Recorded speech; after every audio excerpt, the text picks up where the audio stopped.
May mga panahon kabayan, pakiramdam mo parang ikaw lang yung lumalaban.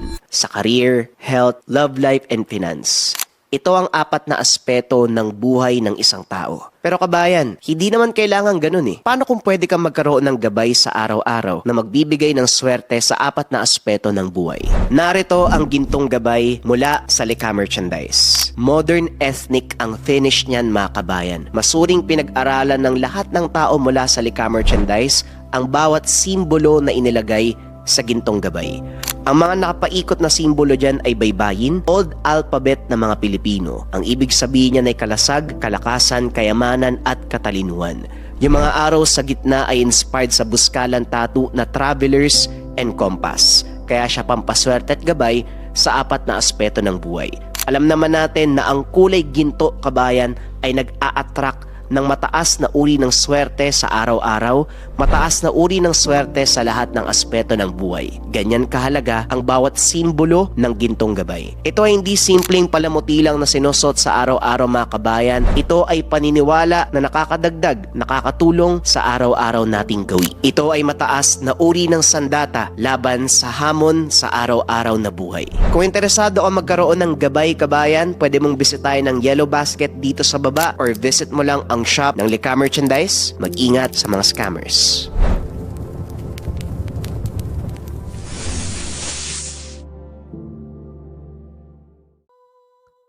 Ang kwentong ito ay hango sa totoong buhay. Mula ito sa isa nating kabayan na itago na lamang natin sa pangalang Emilia. Taong 1977, Canlaon, Negros Occidental.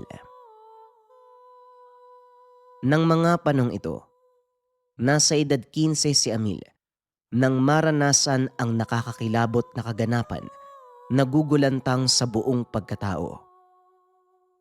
Sa panahong nabanggit, estudyante pa lamang itong si Emil, ika-5 baitang, tipikal na batang bukid.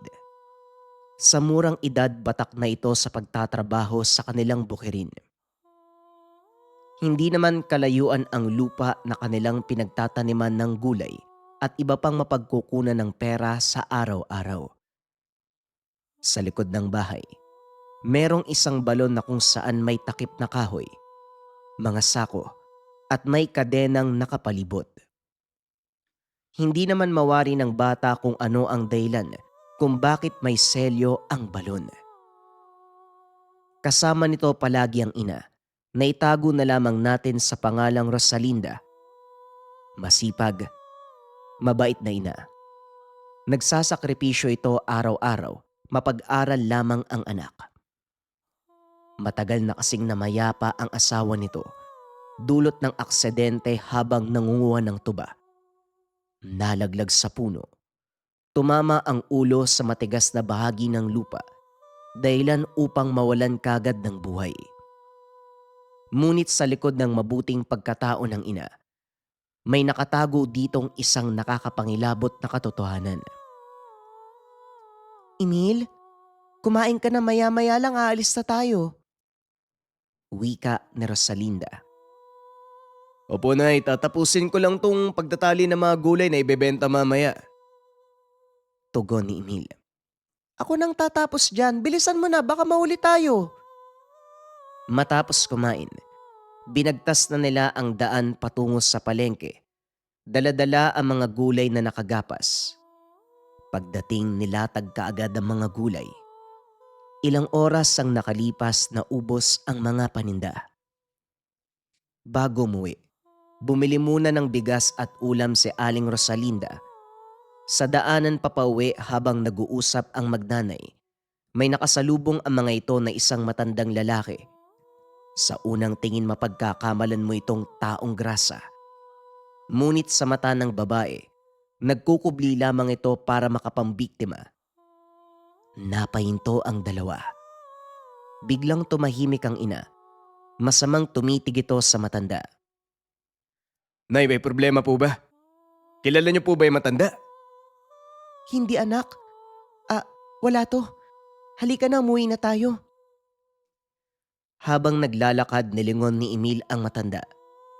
Ganon na lamang ang gulat nito. Nang biglang mawala sa kanyang paningin, ang matanda na kani-kanina lang ay naglalakad. Sa halip na tanungin ng ina, pinagsawalang bahala na lamang nito ang nakita. Pagdating sa bahay, kagad nagpahinga ang dalawa. Habang nagpapahangin sa labas, dumaan ng kapitbahay nilang si Aling Nena. "O Nena, anong ate, napabisita ka? May kailangan ka ba?" Bungad nito sa ginang. Hindi naman ganun kaimportante, Rosalinda. Magtatanong lang sana ako. Kung may tira kayong gulay, bibili sana eh. Sa tingin ko masarap magluto ng munggo ngayon. Ay naku, pasensya ka na. Naubos yung paninda namin kanina sa bayan eh. Eh, sa susunod magsabi ka ng maaga para mapagtabihan kita. Ganun pa. Naku, sayang naman. Sa susunod na lang kung meron kang gulay ha, ipagtabi mo ko. O siya muna nakot, marami pa akong gagawin. O sige, pagtatabi kita sa susunod. Mag-iingat ka ha. Ilang minuto ang lumipas.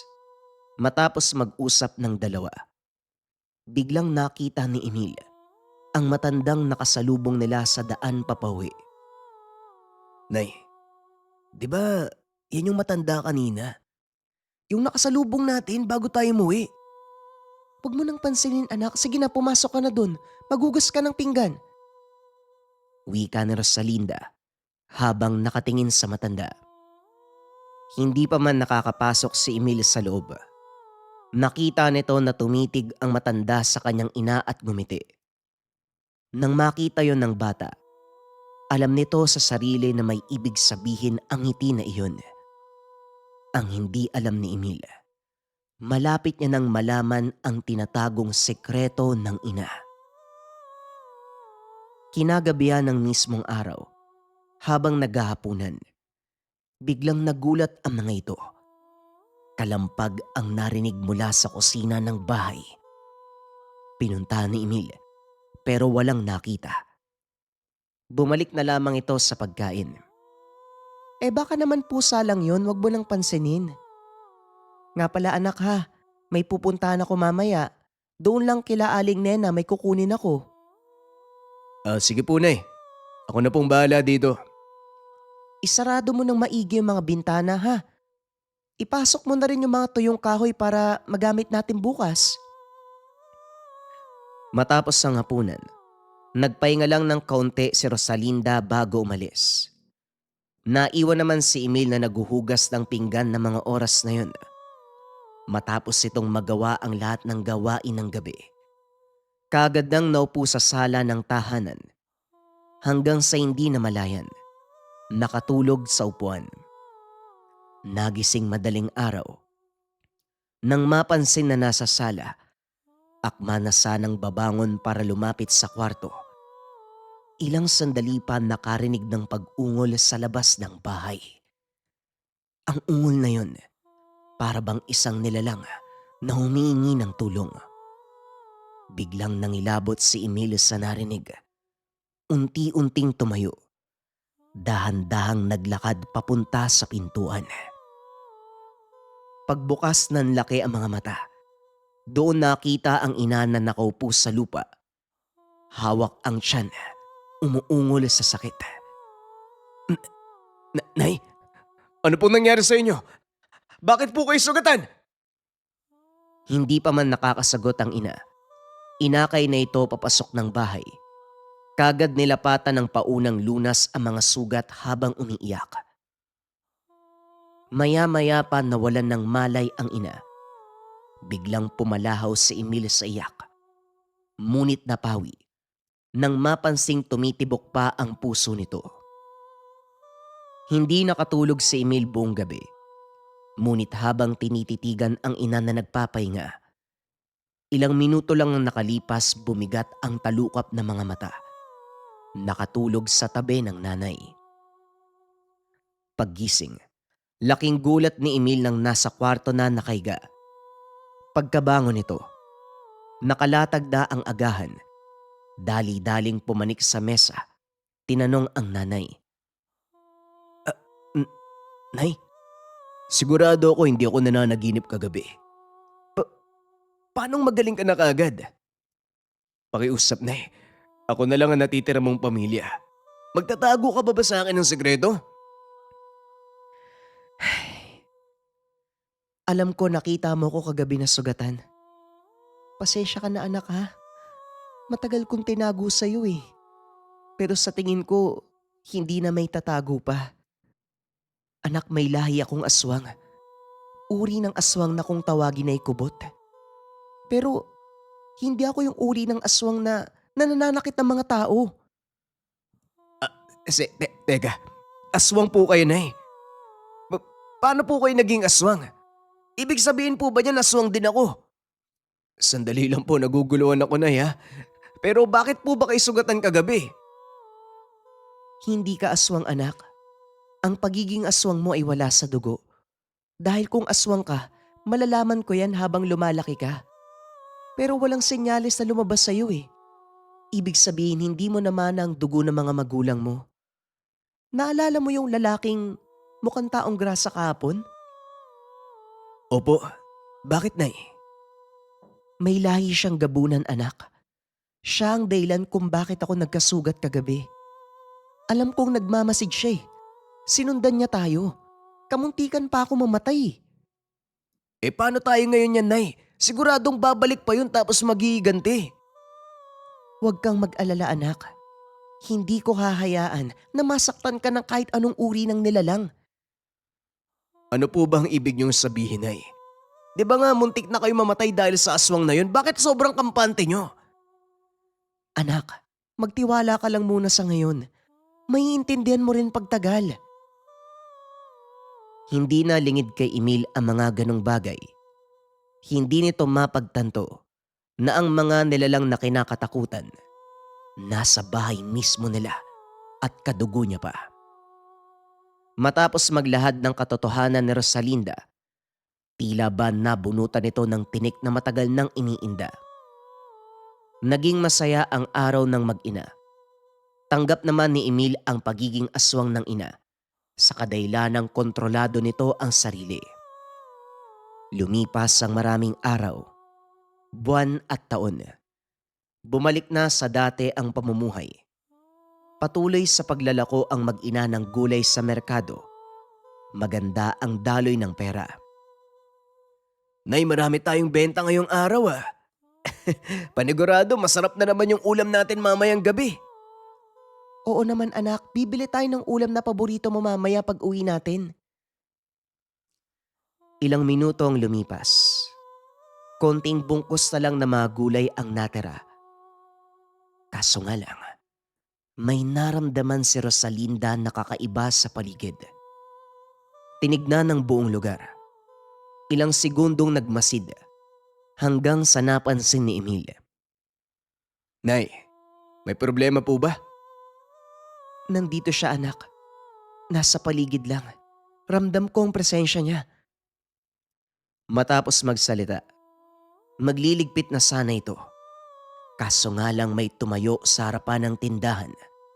Ang matandang nakasalubong nila. Oh, alis ka na kaagad. Hindi pa nga ako nakakabili. Arok, bakit nandito ka? Alam mo kung bakit ako nandito, Rosalinda. Bukod sa sugat na dinulot mo sa akin nung naglaban tayo, alam mo kung ano ang kailangan ko. Ayaw mo naman siguro may mangyaring masama sa anak mo, hindi ba? Huwag mong idadamay ang anak ko, Arok.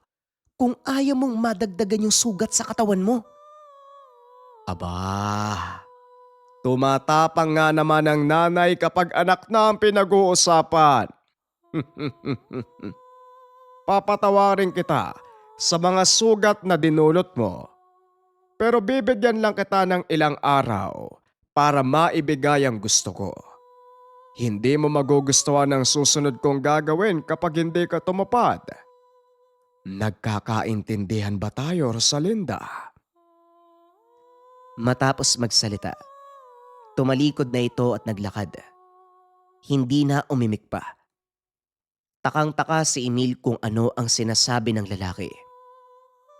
Nay, ano pong ibig sabihin ng matandang yun? Sa halip na sumagot, dali-daling niligpit ang lahat ng paninda. Umuwi sila ng tahanan. Pagdating, galit na galit si Rosalinda. Hindi ko na maatim yung pamamalit ng demonyong yan sa atin Ano po ba kasing kailangan ng matandang yun? Bakit parang sobrang desperado niya? Magsabi ka ng totoo sa akin, Nay, para hindi na ako maguluhan. Ang gusto niyang makuha, ang libreta ng ating angkan. Ang libretang yon, naglalaman ng pamamaraan kung paanong umalipin ng isang amaranhig. Kaya ganun na lamang ang paghahangad dito na makuha ang bagay na yun. Kapag napasa kamay niya ang libreta, maraming tao ang mapapahamak. Magiging alay sa ritual. Yun ang iniiwasan kong mangyari. Humingi na lang po tayo ng tulong sa albularyo, Nay. Kay Mang Siano, alam kong tutulungan niya tayo. Hindi na kailangan, anak. Kayang-kaya ko siyang patayin. Huwag kang mag-alala. Sige na, magpahinga ka na. Marami pa tayong gagawin. Pero Nay, ayokong mapahama kayo. Paano na lang kapag namatay kayo? Sino nang makakasama ko? Pakiusap, Nay. Huwag niyo pong gawin to. Ano ka ba naman, hindi ako mapapahamak? Huwag kang nga umiyak. Pinapangako ko sa'yo, mabubuhay ako. Matapos mag-usap, nagpatuloy sa kanilang gawain ng araw na yun. Kinabukasan, dahil wala naman masyadong gagawin, nagpaalam si Emilio sa ina. Pupunta muna sa bahay ng kaibigan. Pinayagan naman siya.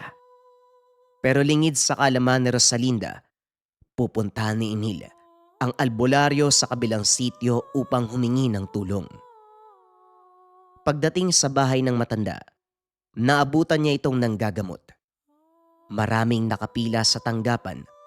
Sumingit siya. Marahang kinausap ang matanda. Lolo Siano, pwede po ba kayo makausap kahit sandali lang? May sasabihin po akong importante. O Emil, ikaw pala. Ano bang gusto mong sabihin? Eh, sandali, tatapusin ko lang to. Matapos manggamot ng pasyente, pinuntahan ng dalawa ang gilid ng kubo. Pinaliwanag ng bata ang lahat ng nangyari sa kanilang mag-ina. Matagal ko nang alam na aswang ang nanay mo, iho. Pero mabait siya. Ang hindi ko lang alam, may pinagdadaanan pala kayo. Mabutit na sabi mo yan sa akin. Hintayin mo ko mamaya. Pupunta ako sa bahay niyo. Matapos mag-usap, kaagad nang umuwi si Emil. Pagsapit ng 6:00 ng hapon, habang naguhugas ng gulay para ibenta kinabukasan, dumating si Tandang Siano. Kaagad nakita si Rosalinda. Bahagya itong tumingin sa anak bago kinausap ang matanda. Doon tayo sa loob. Ramdam ko ang presensya ng demonyo. Nagmamasid siya. Pagpasok sa loob ng tahanan, sinarado ng matanda ang pintuan at mga bintana. Alam mo kung bakit ako nandito, Rosalinda. Hindi na po sana kayo nag-abala. Kaya ko naman po eh. Sa ayaw at sa gusto mo, tutulungan kita. Walang nagawa si Rosalinda kundi tanggapin ang inaalok na tulong ng matanda. Matapos mag-usap, kagad nang umuwi ang matanda. Babalik na lamang ito bukas para tignan ang sitwasyon ng mag-ina. Kinagabihan ng mismong araw na yon, may ginawang ritual si Rosalinda. Habang binubuksan ang balon sa likod, nag-usal ng taimtim. Maya-maya pa, may nakita si Emil. Isang kamay na lumitaw mula sa balon. Nangingitim ang mga kamay na ito. Nay, ano po yan? Huwag kang matakot, anak. Yan ang alaga kong amaranhig. Yan ang alaga ng aming angkan. Pinagpasapasahan sa bawat henerasyon. Nanlaki mga mata ng binata habang tinitignan ang nilalang. Napansin niya, sa kabila ng kawalan nito ng lamang loob, humihinga pa rin ng maayos. Yan ang tatapos sa buhay ni Arok. Tignan natin kung makakapanakit pa siya. Habang nag-uusap ang mag-ina sa likod ng bahay, biglang sumimangot ang mukha ni Rosalinda. Unti-unting nagpalit ng anyo bilang kubot. Mahaba ang buhok. Pula ang mga mata. Lumabas ang matatalas ng ngipin. Lumabas ka dyan, Arog. Handa na akong makipagpatayan sa'yo.